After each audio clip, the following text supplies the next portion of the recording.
Pendant 16 ans, j'ai joué la musique qu'on m'a donnée. J'ai appris les notes, j'ai appris les silences, j'ai appris où poser mes doigts. Je jouais bien. Tout le monde disait que je jouais bien. Mais c'était pas ma musique. C'était celle qu'on avait écrite pour moi. En plus, moi je trouvais que les notes elles sonnaient faux. Et j'ai longtemps pensé que c'était mon oreille le problème. Alors un jour, j'ai arrêté de jouer. J'ai posé mes mains sur mes genoux et j'ai écouté le silence. Très longtemps. Et là, j'ai commencé à entendre ma propre note. Juste une, toute petite.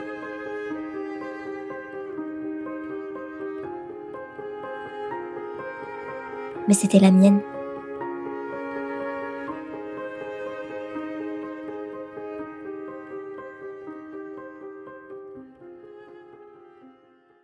Salut! Comme vous le voyez pour ceux qui sont sur YouTube, j'ai tenté de faire une intro un petit peu originale.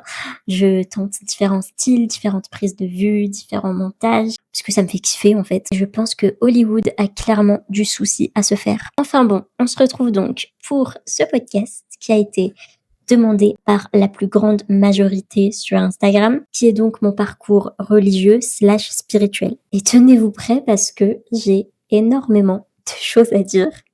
Donc ça va être un podcast qui sera assez long, qui sera assez dense, même si j'ai essayé au maximum de synthétiser. Donc il y a des détails forcément que je n'aborderai pas pour pas être trop longue. Je mets quand même un point d'honneur au fait que c'est mon expérience personnelle. Je n'oblige évidemment absolument personne à penser comme moi ou à adhérer à ma vision des choses. C'est qu'un témoignage qui fera sûrement écho à certains, qui en intriguera d'autres, qui en révoltera peut-être aussi d'autres. Je suis bien évidemment ouverte à la discussion, mais dans le respect, et tout commentaire haineux ou que je considère comme dépassant ma limite du respect sera supprimé. Et bah allez, c'est parti, quand faut y aller, faut y aller.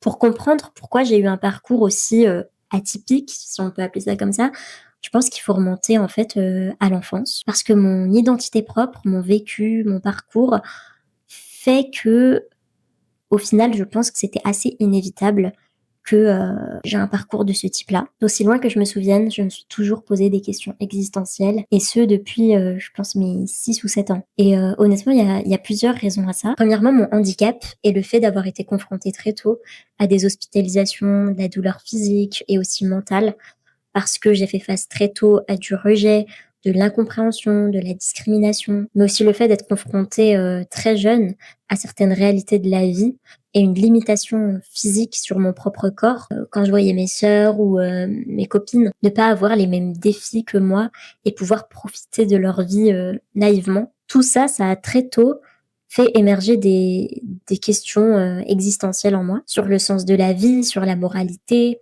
des questions presque philosophiques, sur la mort, sur tout un tas de choses en fait. En plus du fait d'être HPI depuis l'enfance et une suspicion d'autisme que je dois d'ailleurs toujours vérifier. Et je dis vraiment pas ça pour nourrir mon ego ou quoi que ce soit, hein. C'est juste un fait, c'est juste mon identité. Et ça a son importance parce que c'est aussi en partie grâce à ça que j'ai compris pourquoi j'avais aussi jeune toutes ces questions et ces réflexions dans ma tête qui étaient très différentes des petites filles de mon âge. Parce que des copines avec un handicap aussi jeune, j'en ai connu, mais elles avaient pourtant pas toujours les mêmes interrogations que moi. Il faut savoir que j'ai très souvent reproché à ma mère de m'avoir mise au monde à l'âge de 5-6 ans, quand j'ai commencé à comprendre que ma réalité, elle était différente des autres. Et en fait, en réponse à tous ces questionnements, à ces phases de mal-être existentiel, mes parents, ils m'ont beaucoup, beaucoup, beaucoup apporté des réponses à l'échelle religieuse, spirituelle, puisque je suis née dans une famille musulmane sunnite. J'ai donc grandi avec l'idée que cette vie était très éphémère, que mon corps n'était pas ce que je suis vraiment, et que tout ça, en fait, tout ce que je vis, ça a un sens chez Dieu, que je ne peux pas encore appréhender, que je ne peux pas encore saisir, mais que si je vis ça à mon si petit âge, c'est qu'il y a un bienfait, même si pour l'instant,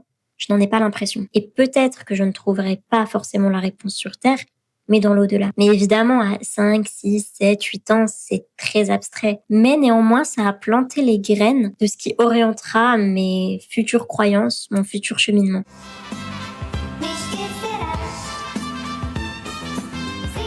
on va faire un saut dans le temps.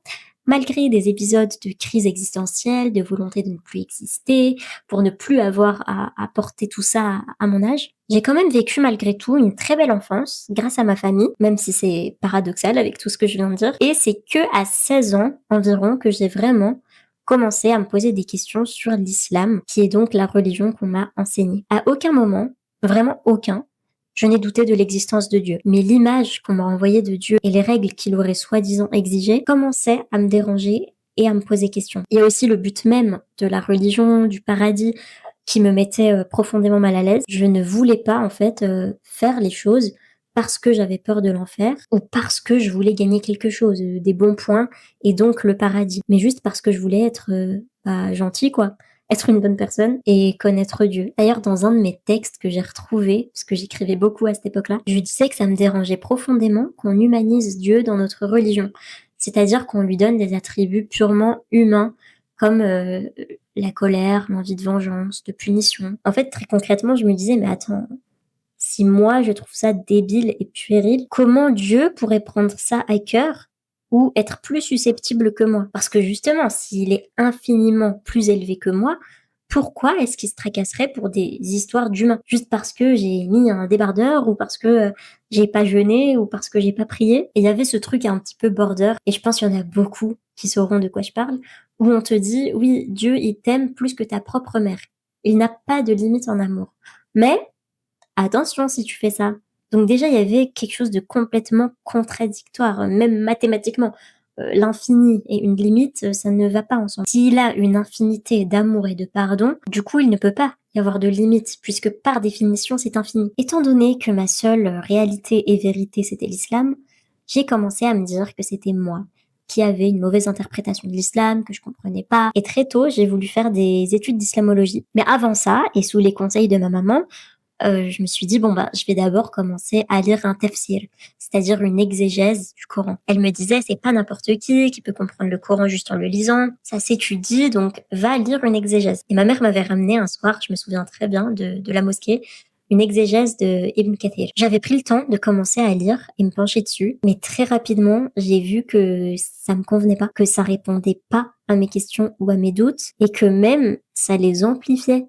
Je commençais justement à m'éloigner de l'islam de plus en plus. Ça a renforcé cette vision anthropomorphique de Dieu, c'est-à-dire qu'on lui attribue des caractéristiques humaines. Mais je vais vous donner un exemple très très simple. Dans le Coran, Dieu, il va parler de sa main. Et Ibn Kathir, dans son exégèse, il va expliquer qu'il faut croire que Dieu a vraiment une main, mais pas comme la nôtre. Point. On pose pas de questions. Sauf que dans notre tête, dès qu'on dit main, on va imaginer quelque chose. Même si t'ajoutes oui, mais non, pas comme nous les humains, notre cerveau, il fabrique, qu'on le veuille ou non, une image. Résultat, au lieu de penser à un Dieu infini, invisible, qui dépasse tout ce qu'on peut imaginer, on va se retrouver à penser à un Dieu qui est presque comme nous en fait, mais juste en plus puissant. Le génie de la lampe d'Aladin, si vous voulez quoi. Alors que en réalité, quand on dit la main de Dieu, c'est une image, c'est une métaphore pour illustrer sa puissance, sa générosité, son action. Aujourd'hui, ça me paraît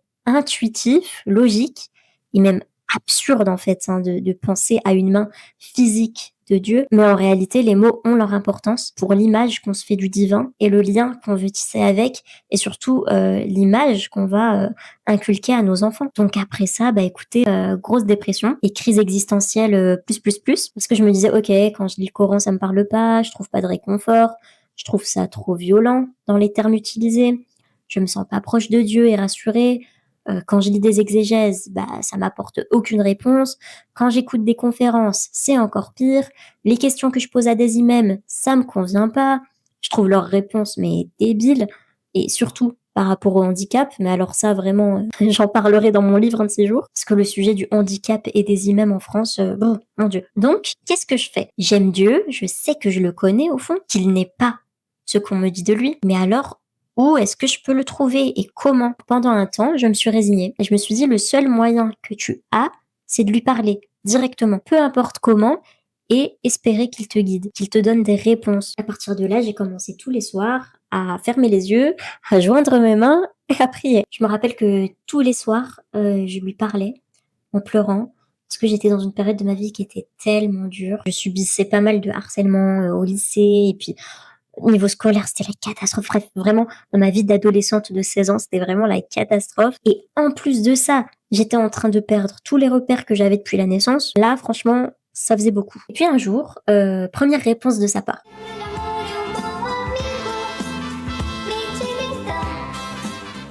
Ma sœur, qui ne savait pas du tout ce par quoi je passais, parce qu'on se parlait très peu à cette époque-là, elle m'envoie un message un soir et elle me dit: «Tiens, je pense que tu devrais lire ce livre, je pense que ça te plairait» et c'était le livre, Conversation avec Dieu de Neil Walsh et là, ce livre, il a mis les mots exacts sur ce que je ressentais pour Dieu, de tellement fort, mais qu'on m'avait presque interdit de ressentir ou de penser sous prétexte que Dieu c'est pas ton copain, on peut pas tout penser, poser trop de questions, c'est un irrespect, etc., etc. Et avec ce livre que je vous conseille très très fortement de lire, je me suis rendu compte que bah non, non, j'ai le droit d'être en colère contre Dieu, j'ai le droit de trouver des choses injustes, j'ai le droit de me poser des questions, j'ai le droit de tout remettre en question même, j'ai le droit de rigoler avec lui, j'ai le droit d'être juste moi, comme il m'a créé en fait, sans aucune culpabilité parce que il est clairement au-dessus de tout ça. Et en le lisant, j'avais les larmes parce que tout le long,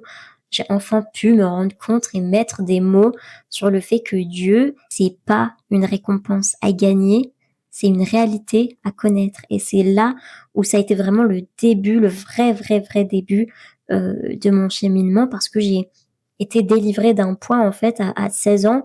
On est tellement encore sous l'emprise de la peur, de la culpabilité, de nos traditions et de la religion qu'on nous a inculquée que bah du coup c'est difficile d'oser se poser des questions, d'oser chercher même parce qu'on se dit bah non, on me dit qu'il faut pas trop chercher, qu'il faut pas trop poser de questions, que le fait de ne pas trop poser de questions, c'est une preuve que on est obéissant envers Dieu et que on montre notre amour comme ça. Enfin, donc vraiment, c'est très compliqué. C'est pour ça qu'à 16 ans, ça m'a autant touchée et j'en ai autant pleuré parce que je me disais, ah, ouf, enfin quelqu'un qui me dit que j'ai le droit, en fait, que j'ai le droit de chercher. On m'avait toujours appris que Dieu, il avait dit sa parole une fois pour toutes, il y a 14 siècles, et que depuis, bah, plus rien, et que c'était son dernier mot, et que maintenant il n'y a plus qu'à appliquer. Et donc vraiment, ça m'a ouvert les yeux sur le fait que non, Dieu, il parle tout le temps et à tout le monde. Par la bouche d'un inconnu, par un paysage, par une rencontre, par une douleur, par une joie. Et vraiment, je me suis rendu compte que, ah ouais, mais en fait, le problème, c'est pas que Dieu, il s'est soi-disant tu il y a 14 siècles avec son dernier livre, non. Le problème, c'est vraiment que je n'écoute pas. Et c'est précisément depuis ce livre que je me suis mise à l'écoute de Dieu à chaque instant de ma vie. Et aussi par rapport à mon handicap, c'est vrai que ce livre, il m'a apporté une autre vision. J'ai compris que Dieu n'avait pas voulu, lui, personnellement, que je vive ça. Il fallait que je vive ça c'est certain, mais pas par cruauté comme on a pu parfois me le faire croire. Enfin, c'est pas le sujet, donc je développerai peut-être une autre fois. En tout cas, le plus important de comprendre à ce moment-là, pour moi, c'était de savoir que Dieu, il était là vraiment dans chaque nuit d'insomnie, dans chaque douleur, qu'il me regardait pas juste souffrir depuis le haut d'un trône hypothétique en se disant bon allez ça l'expie de ses péchés ou alors bah c'est une leçon pour les autres. J'ai compris qu'il souffrait avec moi parce qu'il est moi et que je suis lui. Et c'est la même chose pour toute l'humanité. Alors on a vu que j'ai remis en question la religion dans laquelle j'ai grandi, que grâce à des prières et un livre, j'ai réussi à guérir ma vision de Dieu et garder le lien de façon saine avec lui. Mais maintenant, bah, qu'est-ce que je fais? Puisque ça ne règle toujours pas le fait que le Coran ne me parle pas, que je ne suis pas d'accord avec certaines règles, que je doute grandement des histoires un peu surréalistes qu'on nous raconte, notamment la révélation, certaines histoires prophétiques, etc. Je sais que pour certains, ça peut être vu comme un problème, mais c'est vrai que depuis toujours, j'ai un esprit qui est très rationnel et j'ai ce besoin viscéral de tout comprendre. Quand je vous dis tout, c'est tout. C'est-à-dire que depuis toujours, même en maths, je me souviens, je voulais comprendre pourquoi on utilisait certaines formules, d'où ça venait. Et je me souviens qu'un prof, une fois, m'avait dit, mais en fait, Bélienne, tu cherches trop à tout comprendre. Parfois, c'est juste comme ça. La formule est comme ça. Et il faut l'appliquer. Point, c'est tout. Et ça, j'avoue que j'avais vraiment beaucoup de mal. J'ai jamais pu m'y faire. C'est pour ça que dans ma foi aussi, j'ai besoin de tout comprendre ou presque. Historiquement, théologiquement, contextuellement. Et c'est là que j'ai entrepris 2 choses en parallèle. Et vous allez comprendre du coup que j'ai jamais fait un rejet total de l'islam en tant que tel, mais que j'avais besoin de m'en éloigner, repartir de zéro dans une autre communauté, une autre croyance et vraiment comprendre par moi-même, chercher par moi-même et tout déconstruire. Ce qui est important de comprendre aussi, c'est que je n'ai jamais, absolument jamais considéré que l'islam était faux et c'est donc ce qui m'aurait amené à me tourner vers une autre religion.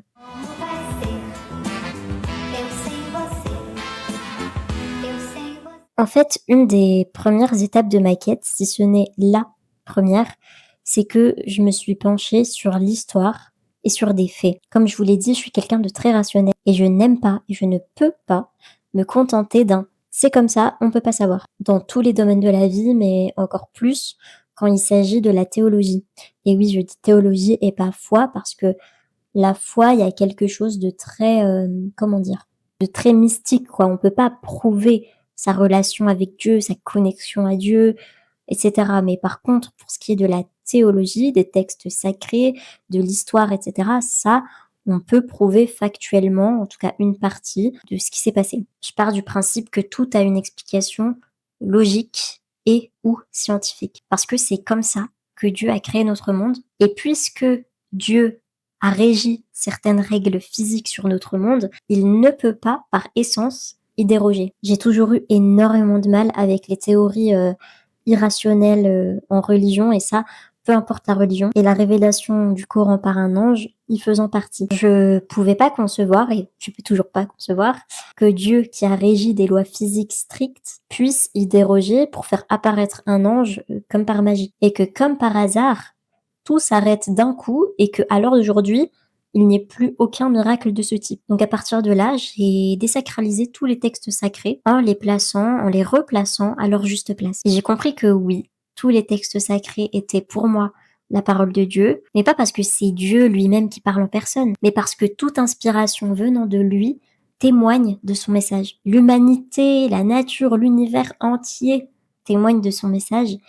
Il va juste passer par différents canaux. Donc le temps passait avec mes questionnements, etc. Et là, on devait être à mes 18 ans, je crois. J'ai fait énormément de recherches en tapant des mots-clés du type soufisme, islam moderne, etc. Parce que je me disais qu'il devait bien y avoir des musulmans aujourd'hui qui se posaient les mêmes questions que moi au XXIe siècle. Et je suis tombée sur un groupe Facebook d'un islam dit progressiste. Je sais que le terme va pas plaire du tout à certains. Progressiste, le mot il fait vraiment très peur pour beaucoup, mais il faut comprendre que c'est juste un mouvement de musulmans qui pensent que le Coran il doit être lu avec notre intelligence et notre cœur, et pas seulement avec les yeux des savants du XIIIe siècle, que les lois doivent évoluer avec les sociétés, que les femmes sont les égales des hommes, que l'homosexualité n'est pas une maladie ou un péché abominable, qu'on peut douter, qu'on peut critiquer, qu'on peut questionner et rester musulman. Et ce groupe, il m'a littéralement sauvé la vie parce que j'ai découvert du coup que j'étais pas seule, qu'il y avait des centaines, des milliers même de musulmans et de musulmanes qui avaient grandi avec la même éducation, qui avaient été blessés par les mêmes discours, qui avaient failli tout quitter, mais qui avaient décidé de rester en enlevant la peur de Dieu, la crainte de Dieu, en la remplaçant par de l'amour pour Dieu. Sur ce groupe, j'ai donc trouvé des compagnons de route qui m'ont énormément aidé et conseillé. On m'a conseillé des théologiens, des auteurs, des ouvrages, des documentaires. Et c'est à ce moment-là, du coup, que j'ai compris que oui, Bayen, t'es pas folle. Il y a une autre lecture du Coran qui est possible. Et notamment avec les merveilleux, et je pèse mes mots, travaux du docteur Moreno El Ajami. Et je ne peux que vous conseiller son ouvrage phare, ce que dit vraiment le Coran. Il a même aussi un site internet un petit peu sous forme de... Enfin, très très bien fait, un petit peu sous forme de blog, on va dire, avec toutes les rubriques et tout. Enfin, trop bien. J'ai dévoré son livre pendant des nuits entières. Et j'étais en mode, mais c'est une blague, en fait, on m'a menti pendant tout ce temps.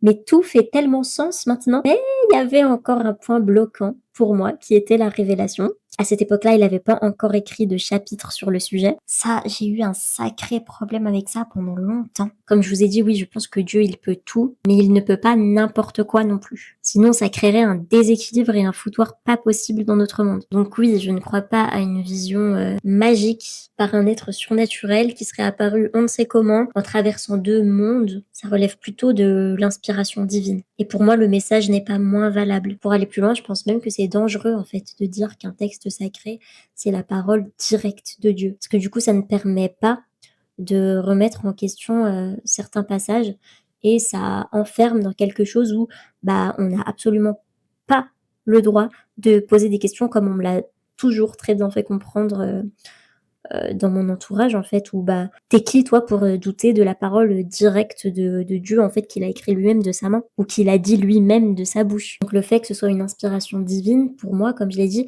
ça rend pas le texte moins important ou moins sacré, puisque pour moi c'est la manière la plus directe que Dieu il a d'entrer en contact avec nous dans ce monde-là. Ça rejoint d'ailleurs le concept de Saint-Esprit qu'on retrouve dans le christianisme. Ah oui, et aussi ce qui me freinait quand même dans le fait de me considérer musulmane, même si je comprenais vraiment que l'interprétation qu'on avait aujourd'hui du Coran était vraiment biaisée, un des points bloquants c'était, bah du coup, si c'est pas la parole directe de Dieu, quelle est la légitimité de l'exclusivité de ce texte?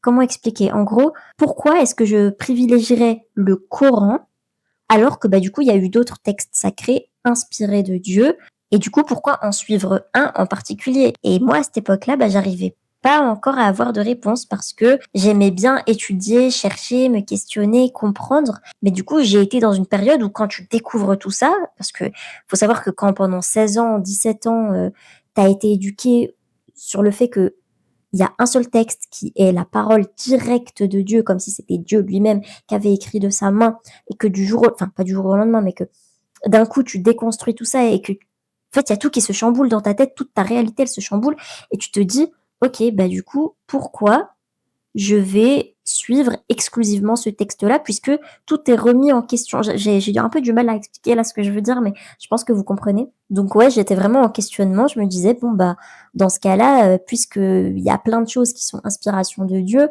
bah je peux suivre un peu de tout et être dans aucune case finalement. Qu'est-ce que je fais? Enfin, vraiment, j'étais vraiment perdue. Donc j'avais un attrait et plutôt un attachement à l'islam du fait de mon éducation, mais encore une fois, je voulais absolument déconstruire et pas rester accrochée juste parce que j'ai été éduquée là-dedans et que bah c'est un peu mon héritage quoi. Aujourd'hui, vous vous doutez bien que j'ai la réponse de pourquoi est-ce que je suis le Coran plutôt qu'un autre texte, mais bon, on va y venir, hein, chaque chose en son temps. Mais le problème, c'est que j'avais besoin de Dieu tout de suite. Maintenant, je savais qu'une autre interprétation du Coran était possible, mais j'avais besoin d'accéder à des écrits qui me rapprochaient de Dieu, à travers lesquels j'avais le sentiment de lui parler directement, d'être rassurée, aimée. Et malheureusement, il y avait trois problèmes. Le premier, c'est que le Coran, traduit en français, qu'on retrouve le plus communément, avec une traduction que je considère infidèle à la signification de base, est complètement biaisée. Je refusais de lire le Coran avec une telle traduction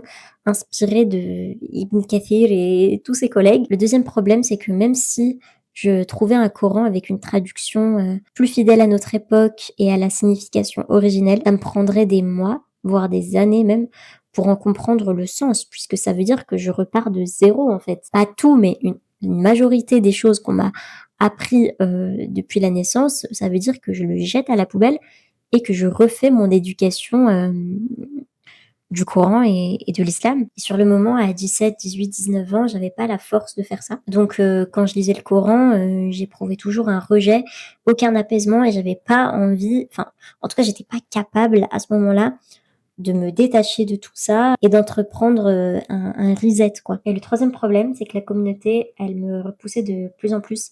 J'avais vraiment besoin de prendre du recul par rapport à ça. Parce que dire je suis musulmane, ça veut automatiquement dire pour les autres qu'on respecte les idées, les règles de la religion selon la pratique la plus communément répandue. Du style, mais tu sais, dans l'islam, c'est haram de se maquiller ou de mettre du parfum. Et franchement, j'étais à une période de ma vie où je ne voulais plus entendre ce type de commentaires. Je voulais absolument m'extirper de ça pour faire mon propre cheminement, presque pour dire, me parler même plus de religion, je suis plus dans ça en fait. Et je sais qu'il y en a qui étaient un petit peu au courant de mon cheminement, qui ont dû se dire ah, peut-être elle croit plus en Dieu, elle a pété un câble et tout, mais honnêtement, je m'en foutais. Tout ce que je voulais, c'était être tranquille. Parce que du coup, les gens se disaient, ah bah, elle est plus musulmane, donc on va pas la saouler. Alors que si je dis que je le suis, bah on va tout le temps me dire, oui, mais tu sais, le rappel profite aux croyants. Genre, peu importe ce que je vais dire en mode, mais non, mais je m'en fous, j'ai pas envie qu'on me fasse de rappel ou quoi. Oui, mais tu sais, le rappel profite aux croyants, oui, mais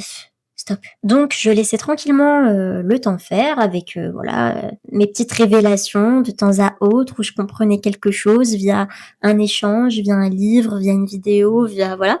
Donc ça s'est vraiment fait sur des mois et des années. Hein. Tout ce que je vous raconte, c'était pas dans un laps de temps très court, quoi. En tout cas, je continuais hein, au fil des mois, au fil des années, à prier comme je l'entendais. Et un soir, j'avais les mains jointes, comme d'habitude, et je demandais, mais Seigneur, s'il te plaît, si je dois me rapprocher de l'islam, guide-moi en faveur de ça, sinon, guide-moi ailleurs, en fait.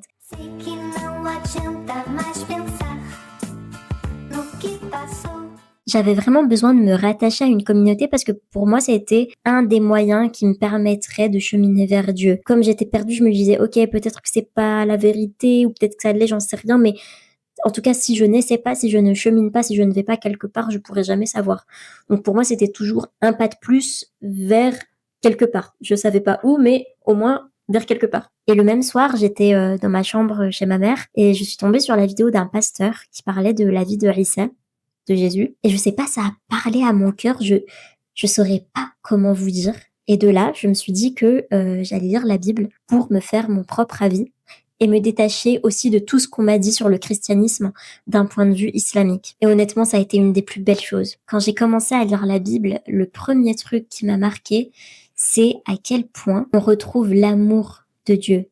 À quel point ça donne envie d'être une belle personne pour être à la hauteur de l'amour qu'il nous porte. Quand je lisais la Bible, j'avais qu'une seule envie, à chaque fois, c'était de penser non-stop à Dieu et de faire grandir ma foi. J'ai donc commencé à m'intéresser à certains courants et le seul qui m'a parlé, c'était le protestantisme libéral. Évidemment, toujours moi dans les courants très progressistes, libéraux, comme d'habitude. Ce que j'adore dans cette lecture-là du christianisme, c'est que les protestants libéraux, ils croient pas que la Bible, elle est descendue du ciel ou qu'elle a été dictée mot pour mot par Dieu. Ils ont vraiment une vision très rationnelle, en fait, comme ce que je cherchais. Et dans ce courant-là, c'est vraiment un recueil d'écrits humains, inspirés certes, mais écrits par des hommes qui cherchaient Dieu avec les mots, avec la culture et les limites de leur époque. Du coup, ce qui était cool, c'est que on peut étudier la Bible comme on étudie un texte ancien avec une certaine critique historique. Comme vous vous doutez, moi, vu que j'ai grandi dans une famille musulmane et que dans l'islam, Jésus n'est pas Dieu. Au début, je rejetais un peu cette idée-là, même si j'étais hyper ouverte et que j'avais vraiment envie de comprendre pourquoi certains courants pensaient ça. Mais du coup, pour moi, c'était pas naturel, c'était pas instinctif. Et de toute façon, je me suis rendu compte très vite que même au sein de la communauté chrétienne, que Jésus est ou n'est pas Dieu, c'est aussi un point qui est assez délicat. En tout cas, pour le courant auquel je me suis intéressée, pour les protestants libéraux, Jésus n'est pas Dieu qui a été fait en homme au sens physique ou métaphysique du terme. Même si, à l'heure actuelle, en ayant beaucoup étudié le sujet, je ne pense pas du tout que le fait de penser que Dieu se serait incarné en Jésus est débile.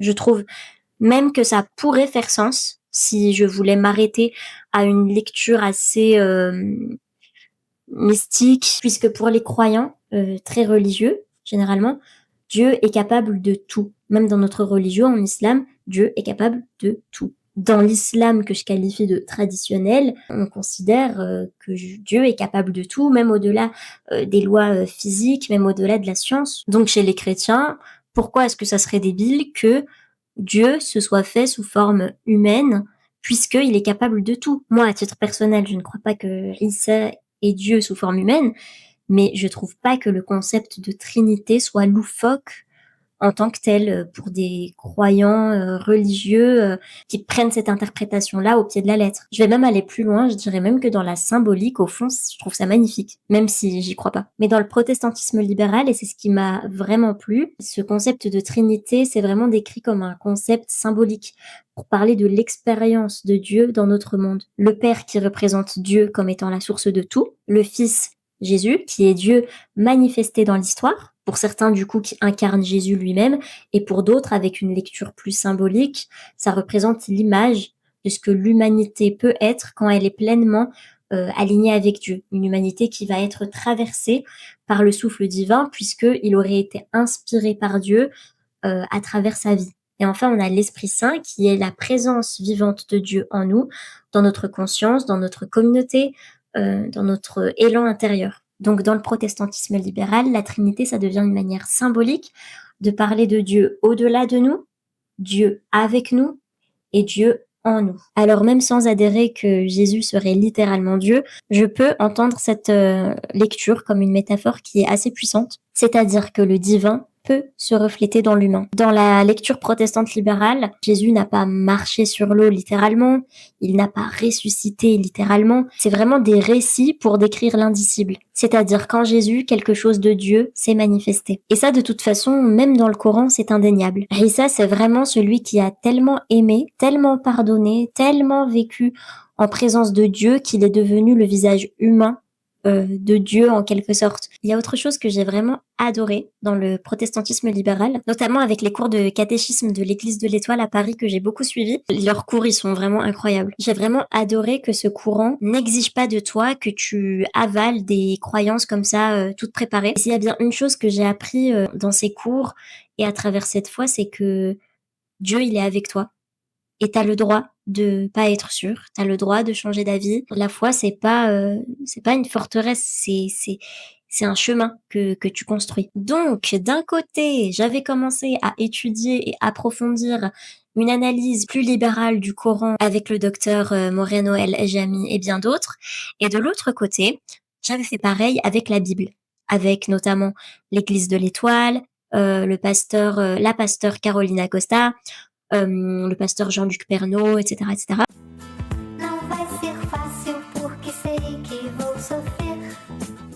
Et au fil du temps, je me suis dit, mais en fait, c'est pas une question de religion.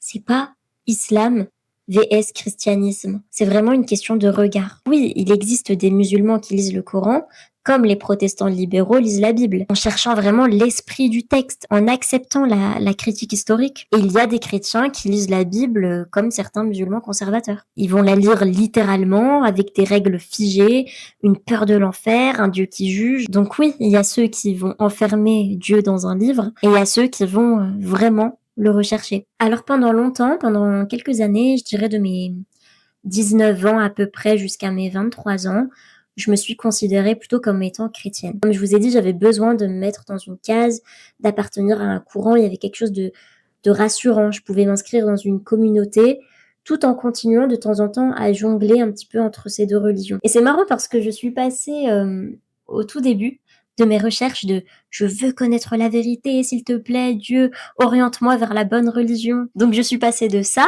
à ok, en fait, la vérité, en tout cas ma vérité, c'est qu'il n'y a pas de vérité absolue, mais des chemins, des croyances pour accéder à la vérité qui est celle de la transcendance du divin. Mais plus le temps passait et plus je sentais qu'il commençait à me manquer ce petit truc, cette familiarité dans le christianisme, puisque c'est une foi, aussi magnifique soit-elle, dans laquelle je n'ai pas baigné. Et malgré toutes les rencontres incroyables que j'ai pu faire, tous les échanges très très très inspirants, je sentais quand même que j'étais pas totalement à ma place, que je restais trop arabe, si je peux dire ça comme ça. En tout cas pour le protestantisme d'Occident. Peut-être que au Moyen-Orient, ça aurait été différent, j'en sais rien.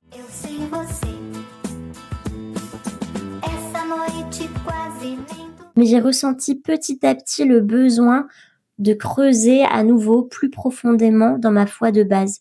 Et je me suis écoutée parce que c'est ce que j'ai toujours fait depuis le début de ce cheminement. J'y suis toujours allée au feeling. J'ai jamais pris de décision d'un coup. Par exemple, quand je me suis considérée chrétienne, c'était pas du jour au lendemain. Allez, je vais à l'église, je me convertis. Non, ça s'est fait vraiment naturellement, quoi. Je vais dire, je me suis intéressée de plus en plus à la Bible et puis ensuite, je suis allée à l'église et je me suis renseignée et j'ai parlé avec des gens et donc petit à petit, je me suis sentie à l'aise dans cette foi-là et donc j'avais plus de plaisir à regarder des vidéos de pasteurs, à lire la Bible, à aller à l'église, plutôt que à ouvrir le Coran, regarder des vidéos de imams ou de savants musulmans, etc. Tu vois. Mais ça veut pas dire que je rejetais l'un ou l'autre.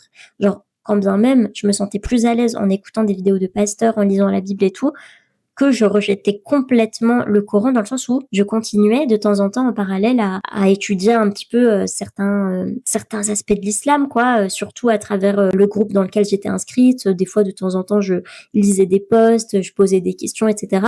Mais du coup, j'étais plus à l'aise dans le christianisme. Donc, naturellement, quand j'avais besoin de nourrir ma foi, je me tournais plutôt là-bas. Donc, au fil du temps, à peu près à 23 ans, donc il y a pas si longtemps que ça, je dirais il y a 1 an et demi, j'ai ressenti le besoin de me rapprocher de ma religion de base. Et pour la première fois, j'ai pas ressenti de malaise en lisant le Coran. Bien au contraire même. Et j'ai compris que avant, je comprenais pas le Coran, pas seulement parce que le Coran était mal traduit ou mal interprété, même si oui, évidemment, ça joue énormément. Mais j'ai compris que je le comprenais pas pleinement parce que ma réalité, elle était restreinte. Et que entre mes 16-17 ans et mes 23 ans, à peu près quand j'ai recommencé à revenir plus exclusivement vers le Coran, ma vision du monde, elle était plus la même. Et ça, c'est fondamental dans mon approche. À 16-17 ans, quand j'ai commencé à me questionner, je vivais dans un monde qui était plutôt doux, si je peux dire ça comme ça.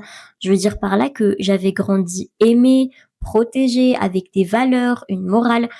Genre, oui, je savais intellectuellement que il existait des gens méchants, des guerres, des violences, des injustices, mais je l'avais pas intégré. Ça restait abstrait, lointain, presque irréel. Donc, quand le Coran, il parlait de châtiment, de feu, de souffrance, je voyais pas l'intérêt, en fait, à cet âge-là. Je le prenais trop personnellement. Et je trouvais ça injuste. Je me disais, pourquoi il ne parle pas seulement d'amour, de pardon, de miséricorde? Pourquoi toutes ces images violentes? Parce que au final, moi, ça me donne pas envie d'aller vers Dieu si c'est ça au final.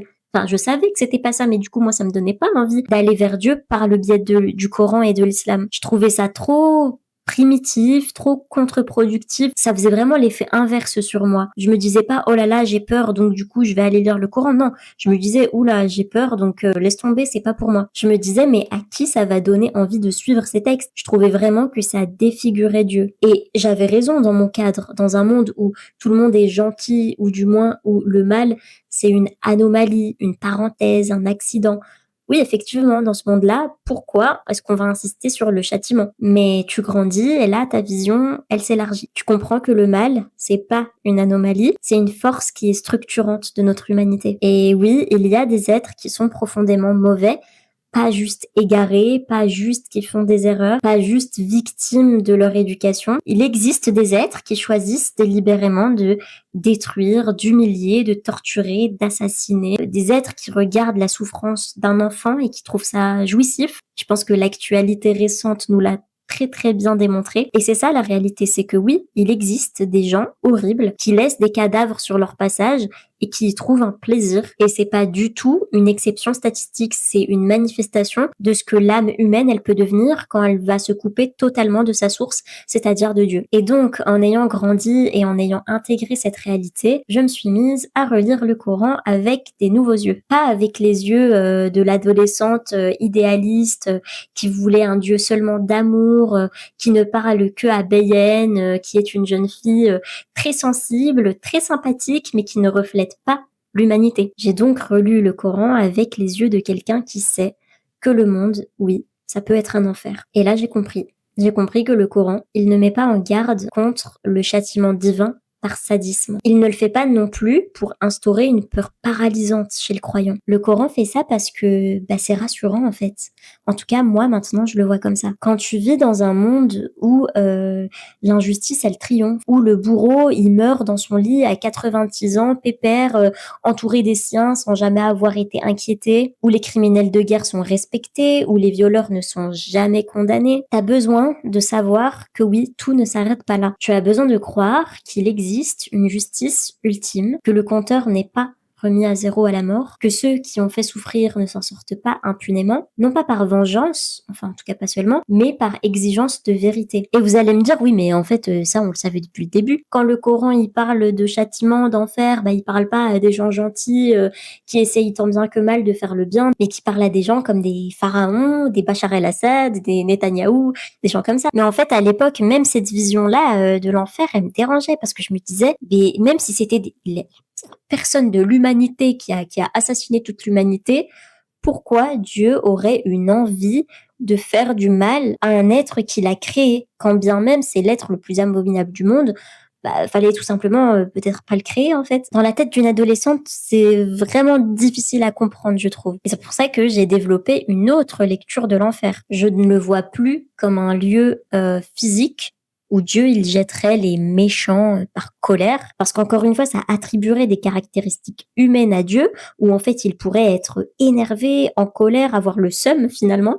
Et ça pour moi c'était inconcevable. Comme l'explique très très bien El-Razali, il dit que les actes ne disparaissent pas. Ils vont laisser une empreinte dans le cœur et par la même occasion façonner l'âme. Et à force d'injustice, de cruauté, le cœur il va s'obscurcir, il va se déformer, il va se durcir. Et donc l'enfer, ce n'est plus tant une vengeance extérieure de la part de Dieu, mais plutôt un état naturel d'une âme qui est devenue tout simplement incapable de lumière, incapable de se reconnecter à la source, de se reconnecter à Dieu. Dans la lecture de l'enfer à laquelle j'adhère, c'est se voir tel qu'on est devenu. C'est regarder les visages de ceux qu'on a détruits et ne pas pouvoir détourner les yeux. C'est entendre leurs voix, leurs pleurs, leurs dernières paroles et savoir que c'est nous, que on a causé ça. Finalement, on peut dire que la lumière divine, elle est la même pour tous, mais si tu t'es fermé à elle, malheureusement, cette lumière divine, elle risque de devenir une brûlure. Parce que la lumière divine qui est donc de prendre soin des autres, de prendre soin de soi-même, de faire le bien, d'accomplir ta mission de vie sur Terre dans le sentier de Dieu,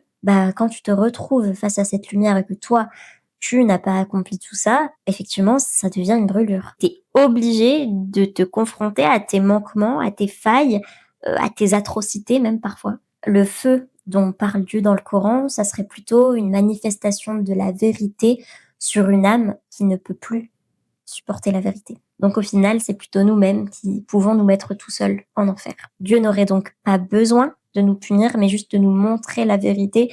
Et je pense que c'est déjà une torture qui est bien suffisante. Parce que une fois que tu n'es plus de ce monde, ce n'est plus ton corps physique avec ton ego qui est face à Dieu, c'est ton âme. Et ton âme, elle sait.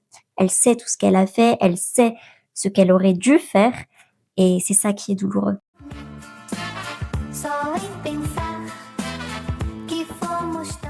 Et c'est donc avec ces interprétations et bien d'autres encore que le Coran est devenu pour moi aujourd'hui une boussole. Pas une boussole pour me dire d'aller à droite, à gauche, c'est haram, c'est halal, pas du tout. Mais une boussole qui va m'orienter vraiment vers le vrai nord, c'est-à-dire la justice, la miséricorde et surtout la conscience de l'au-delà. Dans un monde où on est poussé constamment à oublier Dieu, à oublier notre éthique, à oublier notre responsabilité, le Coran il va nous rappeler que c'est pas parce que tu vois le mal prospérer que le mal c'est le sens de la vie, déjà de un, et que c'est pas parce que tu souffres aujourd'hui que ta souffrance elle est vaine. Et pour finir, et pour moi le plus important, le Coran il représente une continuité logique. Avec le temps, j'ai compris une évidence, c'est que le monde réel, c'est pas un monastère. C'est pas un havre de paix où juste les bonnes intentions, elles peuvent garantir l'harmonie. La réalité, c'est que notre monde, et ça il faut s'y faire, il est traversé par l'ego des hommes, par des violences extrêmes, par des injustices systémiques, par une compétition impitoyable. Et une société, elle ne peut pas tenir durablement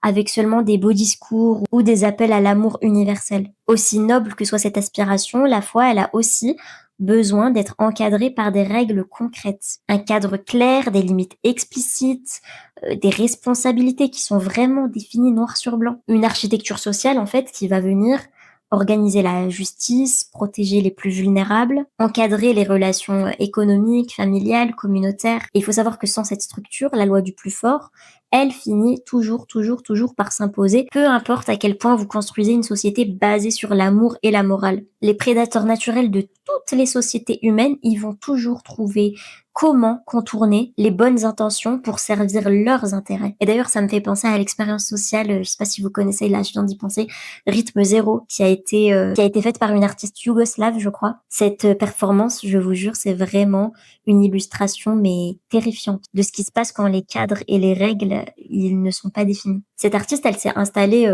au milieu d'une pièce, dans un musée, je crois, et autour d'elle, il y avait 72 objets autour d'une table. Et il y avait vraiment des objets de tout type. Des plumes, des roses, des fouets, mais aussi des objets beaucoup plus violents, des tournevis, et même il y avait un pistolet. Et le principe, c'était que pendant 6 heures, elle devait rester complètement immobile. Le public pouvait utiliser ces objets sur l'artiste en faisant absolument ce qu'il voulait, sans aucune conséquence, pendant 6 heures. Au début, forcément, les gens, ils sont hésitants, ils sont gentils, ils vont utiliser la rose pour la caresser, la plume, enfin voilà, que des trucs assez gentils finalement. Mais progressivement, vu qu'il n'y avait pas de règles pour protéger son corps et sa dignité, et ben le comportement, il a basculé. Ils ont commencé à la déshabiller, à la blesser. Il y en a qui ont commencé à utiliser un couteau pour découper sa peau, à boire son sang. Et l'expérience, elle a dû être interrompue parce que il y a quelqu'un qui a fini par prendre le pistolet et le mettre sur sa tempe. Donc cette expérience, elle nous montre vraiment à quel point l'humain, même soi-disant civilisé, puisque c'était pas du tout une expérience en 1300 je ne sais combien, hein, c'était là en 1980 je crois, un truc comme ça, peut basculer en fait quand il sait